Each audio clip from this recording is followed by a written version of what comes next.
Yo, this your boy Rico Slade. I'm here with the kid Nico, aka Crip. What's up, boy? How you feeling? Really, how are you feeling? I'm feeling all right, man. You Been feeling all doing right? great. Yeah, Things are cool. just for context, my man had quite the fender bender, and the Nico Mobile is no longer, but my man's gonna get up running in strides, and we're glad he's still with us. You had me worried for a little bit, bro. But I'm glad you're here, man, because the world wouldn't be the same without you. All right. Thank you. Thank you. Appreciate it. Just Cool. excited for the podcast. All right. I'm glad you're here to do the podcast, bro. Amongst other things. So tonight, what we're gonna do is we're gonna run through a quick topic. This one came up number 12 on the list for us. Failure rate. Why don't relationships, I guess in present day, why don't they work? And we're gonna, I guess, discuss different types of relationships. So now that you're back, my man, Nico, why don't they work, bro? What's wrong with them? What's wrong with these relationships, man? I feel like a lot of times, just people want different things, and or we're not. And of course, I'm going to include myself. Right. We don't tolerate the other person's weaknesses as much as we should, and I feel like that's something that usually both parties do. So we're not perfect, whatever, but there's some things that you can accept 100%, Okay. but people make it a huge deal, and there's some things that you cannot accept, but sometimes the people still accept those. So maybe a relationship doesn't work out, and I see it in a way that not work out necessarily that, oh, somebody, you got a divorce, you're broken up, whatever. But I see it as just the relationship didn't work out, even if you're still in it. It's just a very, very low quality relationship. It's not going anywhere, and more often than people realize is it's toxic. So that also, what else can I think of? A lot of people feel very lonely, especially at older ages. So now their standards, I want to say, might tend to get a little lower. Okay. So that's a few reasons of the millions I can think of. But, all right. So I'm finna come at you guns blazing with this thing. All right, my dude. So in regards to relationships not working, so let's talk about romantic relationships. If we're talking about people might want different things. Yeah, that's gonna be a problem. But I'll deal with that. All right. Hey, in the wild please, world, that's what we do. Don't make the investors pull out. You know what? Wall Street has invested a lot into this. Okay. Or whatever you say, bro. Hey, so pull it back. So when it comes to romantic, disagree on anything? Huh? Do you disagree on anything? No, let me just put some points out there, and then we'll come back. We gotta put down some foundations. So romantic relationships, about them not working. You said that people want different things. Do you believe more often than not coming into a relationship? All right, technical difficulties on both ends. Man, don't tell me the iPhone ain't got no grip. But do you believe that coming into a relationship, do you think people are coming into relationships in their fledgling stage at the beginning, being very different, wanting very different things? Or do you believe somewhere along the lines of the relationship progressing, do you think people, what they truly want becomes more prominent, or do people, what the things people want, do they deviate? Do they change? And then people realize they do want different things. They might have wanted the same thing at the beginning, but they realize that they really want something different than the other person. What do you believe? Is it more in the beginning or more middle or end?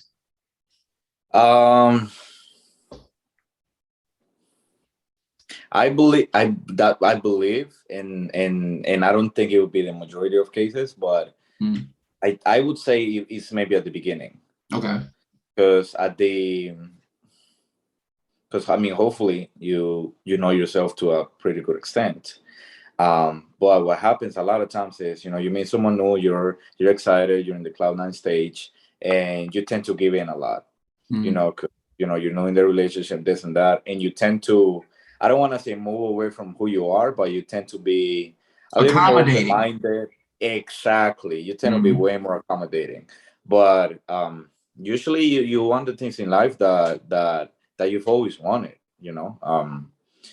and also at the same time, it depends on how open-minded you are, because there's a lot of people who either they're very open-minded, they're easily influenced, Mm.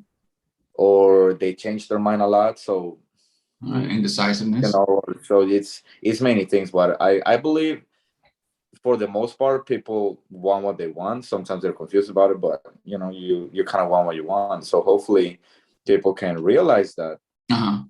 sooner than later. I would say, to take off your point, I think people know that they want to be comfortable. I think people know that they want to have security.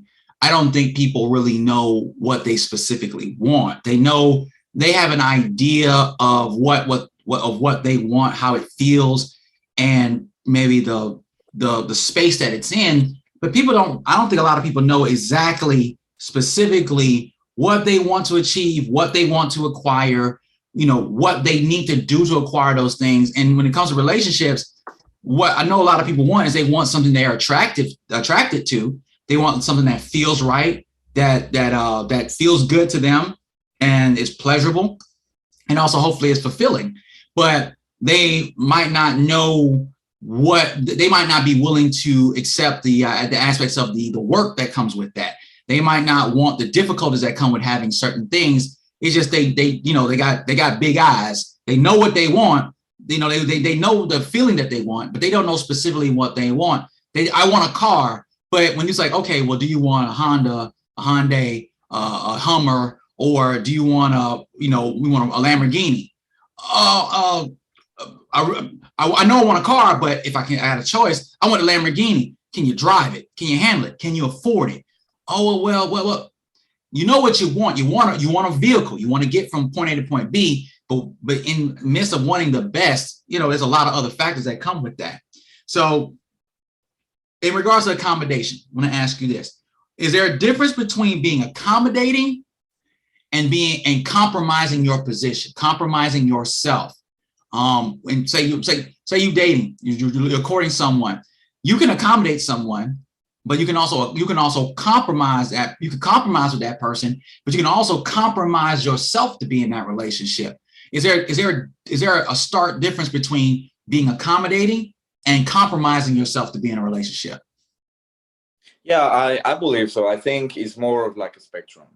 Like, say, for example, I don't know. I'm just trying to think of something random. Like, say, for example, I love heights, and my girlfriend's afraid of heights. Like, I'm not gonna invite her and be like, oh, I really wanna do skydiving with you. Like, come on, blah blah blah. Stop playing. Like, if you have some type of like phobia and things like that. But if she likes to play volleyball or watch a volleyball game, I should be able to do. Sorry, low battery. I have technical difficulties on both ends. Yes, sir.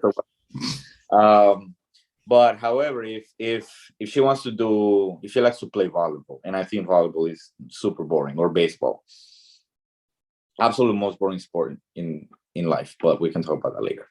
I shouldn't have a problem with going to a damn baseball game and sit there and not be on my phone. You know what I mean? Like, that's okay. So it's more of a spectrum thing. Like, how much are you giving up of yourself to accommodate the other person and or their relationship? So some things are okay, but some things just aren't. That's when it comes to boundaries and respecting all the other person's feelings. So it's just kind of a balancing act. Exactly. Yeah. Okay. What would you feel makes most individuals get into a bad relationship? Things that personal things you haven't worked on. for whatever reason. Maybe that's how you were raised. Maybe that's just what you're used to. Maybe you don't even realize. You don't realize. And I feel like that's the main cause of why relationships don't work. Because first, it would be great if you could work on you personally, see your weaknesses, your strengths, want to be better. But I feel like we're taught to be kind of proud, like, oh well, if they don't want this, well, why do I got to do that? Like always like a mindset, like you're almost in a competition. I feel like, if that kind of makes sense, like, oh well, if she gets to have this, and of course I've done it a million times and I'll probably do it another million times. Not saying I'm not guilty. It's more of like competition thing, which it shouldn't be like that. I feel like it should be more of like teamwork, and we want to get somewhere. We want to get there together in a healthy way. But a lot of people don't want to work on whatever in traits they have, and they don't even have to be toxic. Just negative things, like, for example, I don't know, being very selfish or being that's pretty stubborn. toxic. Selfishness, right? But there's also levels to selfishness and being toxic. True. So so those things are gonna affect the relationship. And you don't even know it. Or a lot of people feel lonely and they want to get into a relationship just to fulfill that. But you should be happy on your own first. Because now when you get into a relationship, you're not even ready in the first place. So now it's more likely to not work out. Or if you're with that person, it might not even be healthy for you. And you might be better off on your own, honestly. All right. Well, okay. I think a lot of times, What do you think? I would say just in that regard, I think for a lot of people, because we're social creatures, we seek to engage one another, and we define ourselves by a lot of our relationships. And from a young age to now, we're taught to have a girlfriend, boyfriend, get married, and the whole nine as a way of showing achievement, validation, whatever have you. The only thing I think a lot of times with relationships, why they fail, is because we initially are compromising ourselves. We're not compromising with a person. We compromise ourselves and our boundaries, our desires. We compromise the structure of ourselves and what, the qualities that we need, to have someone, to have access to someone. For that opportunity, we compromise ourselves. It's like a job. You really want to work for this company, but they want to only pay you, way less than what you're worth. Do you compromise yourself before you start here? Do you compromise yourself to work here and hopefully build yourself up? Or do you work there getting what you're paid, and you can find, push and pull, even out, and compromising with the in negotiation with the company before you don't want to compromise twice. I shouldn't have to compromise myself to get into this situation, that then have to compromise with you while I'm in this situation. Accommodations are one thing where you're like, okay, I understand, let me be flexible, let me be understanding, let me be considerate. But compromise, me personally, I don't like the idea of compromise. Usually when something becomes compromised, it affects its integrity, leading it to failure. And I understand this whole compromise with like between two people, but if you compromise, ultimately both sides lose and both sides gain. And I'd like to not lose. I like to trade, I like to barter, but I like to not really lose unless something greater than me is gaining. Something better. So I lose so that something greater than me is gaining, and I'm all about that. I feel like a lot of relationships fail because we come into a lot of relationships relationships with the wrong intentions. We come into it seeking satisfaction. We come into seeking to gain off someone else as a resource. We coming into for sexual gratification. That's that monogamy thing. Or we come into it because we want validation. We want social validation. Like I'm good enough to be with somebody. I got game. I'm attractive enough. Yada yada yada. And a lot of times a lot of people fake the funk. They put on a false notion of having more or being more stable than they truly are. When you say those things that they're not addressing, you're not addressing your psychological issues, your childhood traumas, your bad habits. So a lot of people haven't been even conditioned to be in a relationship. A lot of people don't like relationships, don't like the idea. They like being loved, but they don't like the idea of loving more than loving a pet. Having love that's kind of, an animal is going to automatically always give you validated love. You really don't have to earn it other than, be consistent. But humans are way more complex. And I think what we do is we get caught up in the human condition. That's why I was like, oh, we're not perfect. Yeah, da, da, da.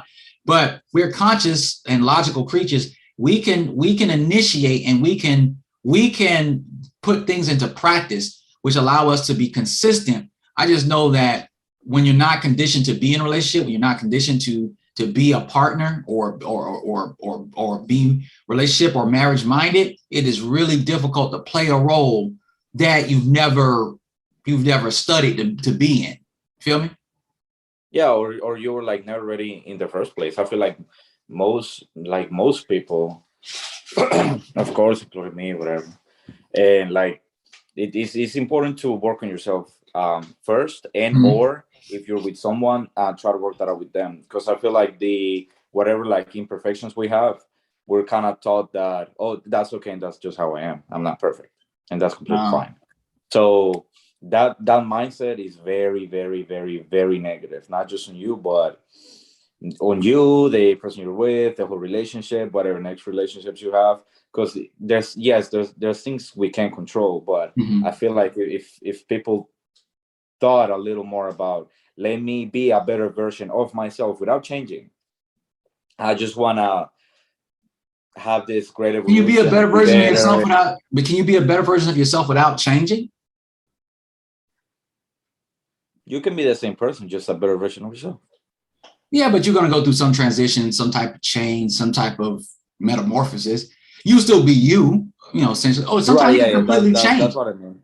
Okay, all right, I feel you. Yeah, I just want clarity. Okay. Different words. Like if you go back to I don't know, people who knew you when you were like 15, 20, and then they see you now, like you never saw them, never talk to them again. Then you ran into them, and then you go out eating.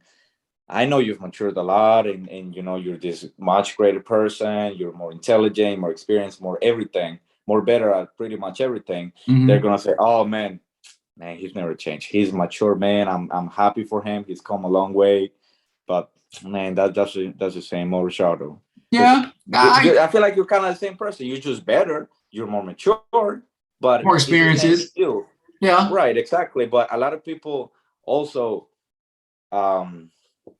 tend to mistaken just a lot of experiences with learning, and it doesn't have to do anything with each other. Like I can fail 10th grade 3 times. If I never pay attention in class, then I never pay attention in class, and I never learned. I never did anything. I just wasted my time. So a lot of people say, oh, look at me, I did this, I've done that, I'm experienced, blah blah blah, but they really haven't learned anything. So does that make sense? And then you meet someone which with a very similar story, who's like, oh, I'm perfect, oh, this is who I am, blah blah blah, and now it's just not gonna work out. It's just not gonna work out, with relationships not working out, because sometimes you get to where two people become an immovable object. Some people it's not even their morals, their scruples or whatnot, or their boundaries. They just dig in deep and basically say, I'm not going to compromise on something, more than likely because they're not comfortable with it. It's a defining part of their character. Speaking on trauma, someone goes through a childhood trauma that helps define themselves, define their relationships with people. Do you think people value others enough to identify how their traumas affect others? And get able to identify their traumas and basically see that as a overall hindrance to themselves and others? Or do you think more people are inclined to say their trauma and their coping mechanism, how they treat other people, is more valuable as a form of protection? kind of more of the second one, if I understood correctly. I think a lot of people who've had, whatever severe trauma, whatever childhood or previous relationships, they see it as, well, this is how I am. And for example, I got cheated on by an ex a bunch of times, and then the next relationship, whatever, a year later, it happened again, and now I'm on this relationship. Say 5 years later down the line, I'm just making up a random example, and I say, well, I got cheated on, so this is just how I am. I have trust issues. Like, I'm sorry, but that's trauma, but it's not okay. Like, you should try to work on it. As difficult as it is, I'm not saying it's easy, but at least people should realize that trauma, it happened. You can control it, but what you can choose is your attitude towards it. At least, and at the very least, make an attempt to improve. That's it. Just make an attempt to improve. But people are like, well, this is how I am, and that's it. And you should take me how it is. Yeah, take me how I am, and that's just take me how I am. And everyone's gonna have some type of trauma, or even not, if not trauma, just some experience that made them uncomfortable. So you're gonna go through it. Indeed. Yeah, and the other person is as well. So just need to pan it out, work it out. So, bro, what do you think? Which one do you think? I think more people I've encountered are not as objective especially when they're in situations to where they're not comfortable or they feel challenged or threatened. And what happens is the person they've become or they've been built into, that person goes through a lot of different psychological modes, and they can become very defensive. From my prior situation, I learned this term called object constancy, and it's odd. It's like a peekaboo syndrome that happens with children, with babies, and it's what happens with children when they're babies. If you cover your face, they actually think in their minds that you actually disappeared, and children can go through separation anxiety. But then when you remove your hands, they see you again, they're joyous. Parents play this game with their children because they like to see their children's face light up because they've returned and their children are super happy, not really knowing that it's a very traumatic experience for a child they might not remember, because it's literally my support system, everything I know, the world disappears, like falling into a black hole and then coming back out continuous times. It builds a coping dynamic in us, but it's a lot of times why the kids have issues when they have separation anxiety, when they start daycare or they start pre-K. Parents have separation anxiety. Animals have separation anxiety. But what happens, and I've learned, is when someone goes through object constancy, what they've gone through life, not developing the right coping mechanism. And what happens, they go through an issue where they can't justify a person that they have affection for or loving, and being disappointed or being upset at that person. So instead of like, me and you as friends, and you do something crazy, you do something stupid, you offend me, I get really upset at you, right? In love, like a brother or like with your family, I understand that you are Nico. You're like a little brother to me, man. So the love I have for you is greater than however you might upset me, depending on how far we go, depending on if you betray me, depending on if you really get me caught up on some problems, depending on how serious it goes. I still have a love for you as like a brother.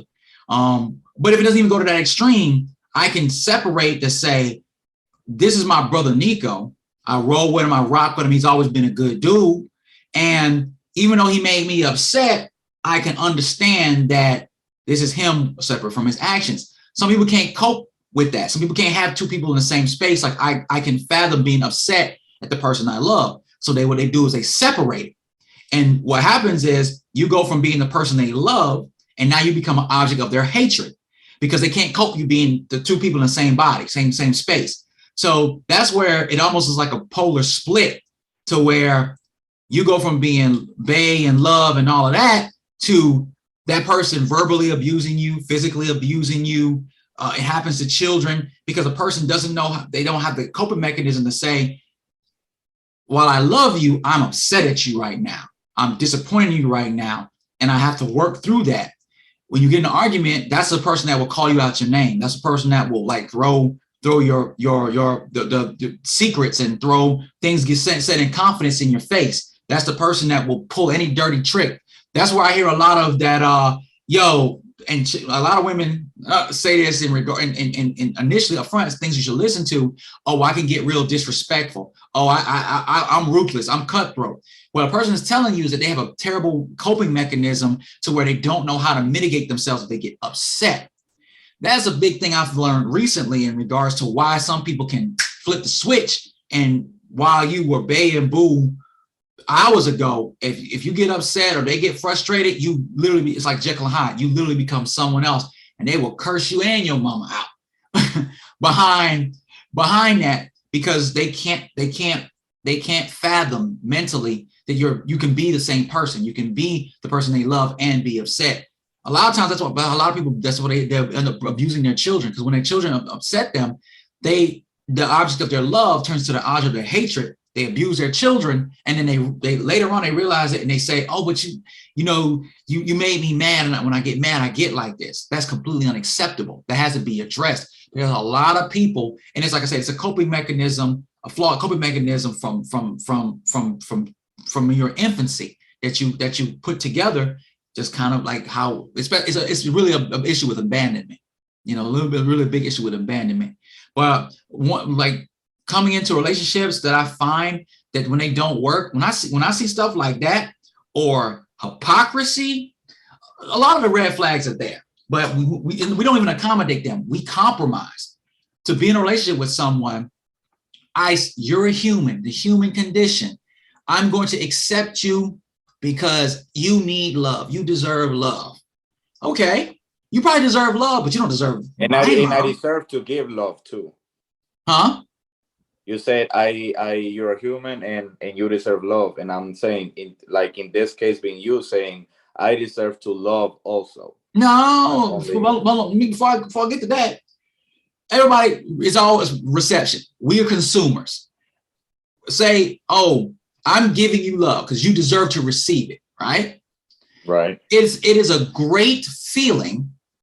It is a commendable thing to have the capacity to be able to love others.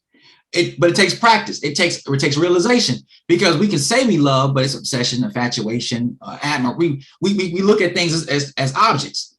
That's not truly love. That's admiration for it. That's affinity for it, but that's not love.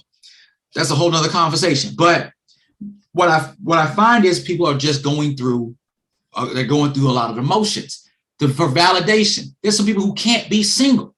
They can't, because they want to be single. They go through single moments, but from their structure, their core structure, they're not validated unless they're in a relationship. They're with someone. They're loving someone.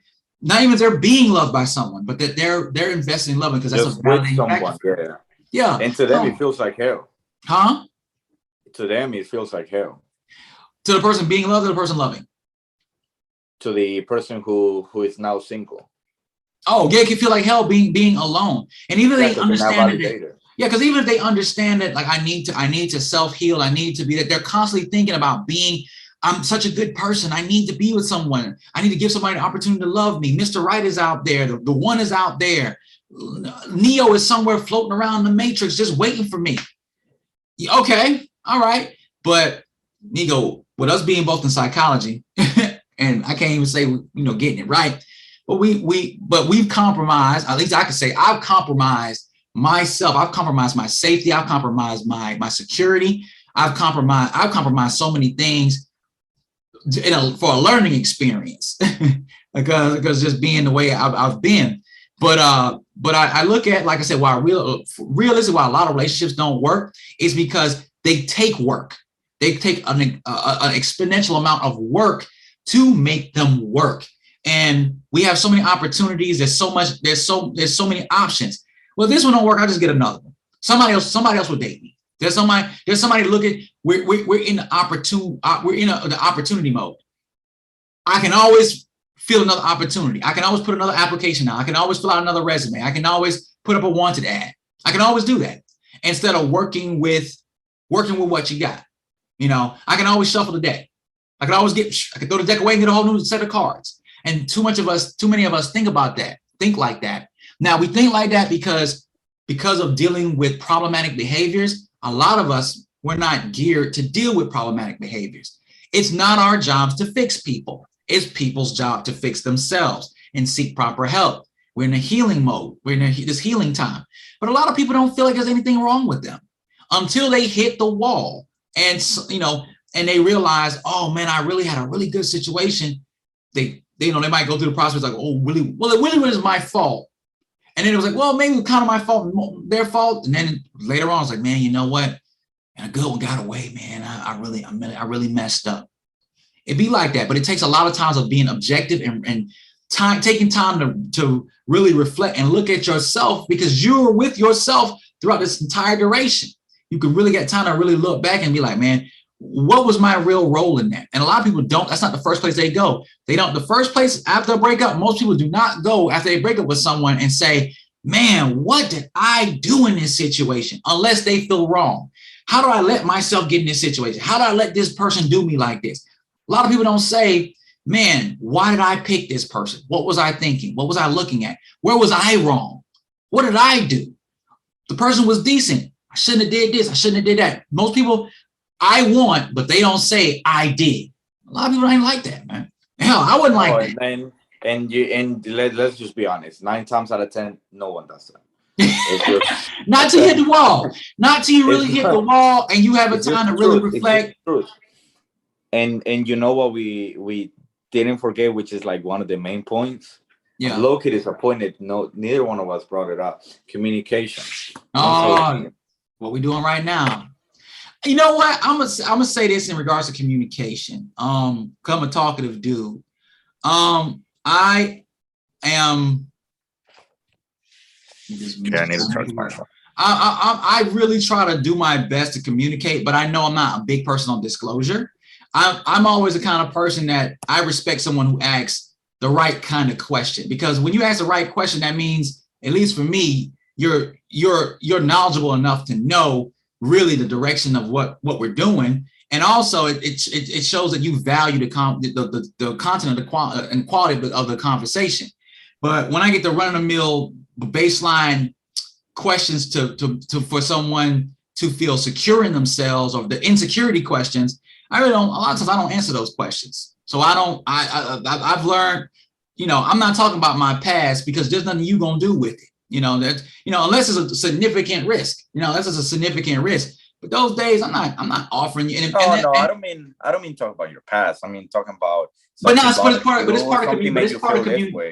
part of communication. That's an encompassing part of communication. But some people, when you communicate, you got to pry information out of them. Some people are not forthcoming with vital information. Like, you don't want to go through that situation. It was like, hey, you don't look good today. What's going on with you? Oh no, I'm all right. Clearly there's something wrong with you. But if I got to fight you for an hour to find out I'm just feeling this way, then they don't trust you. You're not comfortable with you yet. They're not, man. I watched enough of Caesar and the Dog Whisperer to find out that, we're not too different from animals, bro. We're real simplistic. But if we all about transparency and being upfront and keeping it 100 and all that, if somebody asks you if something's wrong with you and there's something wrong with you, tell them one or two things. Tell them what's wrong with you. Find the best way to articulate it, even if it's painful, even if you want to cry. Maybe that's what you need to do. They won't know to give you a hug if you don't know what to say it, or tell them like, look, hey, I'm sorry. I'm not in a place where I can talk to you right now. You might need to talk to your moms. You might need to talk to your homegirl. You might need to talk to the Lord, but you might not want to talk to me right now. Handle your business until you come talk to me if we're friends or in a relationship, because you got to be able to rock with me. You got to be able to talk to me. Well, that's one communication issue. There's a problem. You want to know what's up, but you're being rejected. Yeah, and it's one of those security things. It's one of those insecurity things, because trust issues and whatnot, and people are careful what they say and their feelings and whatnot. And hey, man, it is one of those things. That's, for me personally, I make sure that whatever someone tells me in good faith, that I won't throw it back at them. I'm gonna do with that information what I'm gonna do with that information. But one thing I'm not gonna do is I'm not gonna openly embarrass you with it, and I'm not gonna throw that in your face. And that's Absolutely not. that's a rule for me. Like I haven't been always dealt with it fairly, but I don't. But that's not what I do it for. I don't really care how other people conduct themselves. How you conduct yourselves just lets me know how I have to deal with you and whether I respect you or not. But it is one of those things. But yeah, you're right. Communication is a really big factor. All right, we got some time on the clock. Let's just roll up and just finish out with toxic versus healthy, man. Now, toxic, because I saw all these red flags. So many red flags. It was like a sea of red sea out here. But I really don't want to. Flag king. I don't. Look. I'm not really on the flagging. I'm not really on the flags on the play and all that. We can sit here for hours and talk about every red flag. Tell me what's healthy, man. Tell me what are the healthy aspects of a relationship. What healthy things should be established? What healthy pillars should be put down, in your opinion, within a relationship? Well, in my opinion, I think it's kind of two things. Just two things, okay. I think it's respect and communication. Because when you don't respect other people, that's respect other people and yourself. Like we talked about on a previous episode. Go down below and go watch those videos as well, everybody. Cheating, for example, you're being disrespectful towards yourself. That's a hit on your integrity, and you're disrespecting the other people by betraying them. And also, that's actually on the same example, number two, there was probably a lack of communication. If this relationship isn't working out, did you bring it up? How did you bring it up? What did the other person say? How did that go? Did anything change? No, then break up. So respect and communication are two absolutely huge things. Huge. Okay, fair enough. I have to agree. Respect above all things. Respect above all things. Love can flutter away. It's a feeling, but respect. You know where I'm at with it. Respect is that's the key, man. Respect for myself. Respect for my colleagues. Respect for those I love. For those who, regardless of how they move, I have to be able to respect you. See, if I can't say I truly love you if I don't respect you. I can't love somebody that I don't respect. I can respect somebody I don't love easily. I can respect somebody I don't love. I can trust someone I don't love. But if I don't respect you, I can't trust you and I can't love you. That's just me. That's just me. And communication, like I said, is the biggest thing. Be respectful and be clear enough and be bold enough to be like, yo, this is what it is. Keep it 100 with me. And don't compromise yourself if it comes down to the relationship. Because I know a relationship should be like synergy. Like, we have to be greater. Yeah, it's a sacrifice a lot of people are not willing to make because we live in an independent lifetime, like dynamic. But my thing is like this: if it ain't working for you, say that, and I respect it. Say that. Say how it's not working. Say why it's not working, and also say it respectfully. Because a lot of people love to do that in fights, and now you're kind of even making things worse. Because you're getting your point across, but now you're. Some people gonna wipe their feet. Somebody gonna drag mud through it as they walk away. And I get that. That's why you have to have respect for yourself first. And some people, a lot of people, when I say when they get upset, the first person they disrespect is they disrespect themselves. They lower themselves and conduct themselves less than the becoming of an adult. And a lot of people tell you that somewhere in the beginning, in the intro, when they tell you that they are temperamental, they have attitude issues, they get in fights easy. A lot of people tell you that they are upfront, that they're willing to disrespect themselves, not keep themselves in a respectable position. It ain't no simp behavior. It's not no being weak. It's, understanding and having tact and poise to say, look, I'm not finna deal with that. I'm not finna engage in that. I'm gonna handle this respectfully and have respectful conversation. I'm gonna say my yes is gonna be my yes and my no is gonna be my no's. But a lot of people, we react. We kind of feed off of the emotion. You know, people being in their feelings when they really need to be, you know, in a way of conducting themselves properly. But like I said, respect and communication above all things. There's got to be compassion. You know, there's got to be that level of understanding. Whereas, like I say, if a person ever said they love me, if a person ever said they love me, then it can't come to a place where you're disrespecting me. You know, and if a person, if you did disrespect me, you know, hopefully it was accidental. I'm sorry, I didn't mean for you to take it that way. Or you know what, I said it in anger. I'm sorry. This is where I was wrong. This is where I faltered, and take full responsibility and accountability for that. But when people just like, well, that's how I am, or that's how I felt, just deal with that.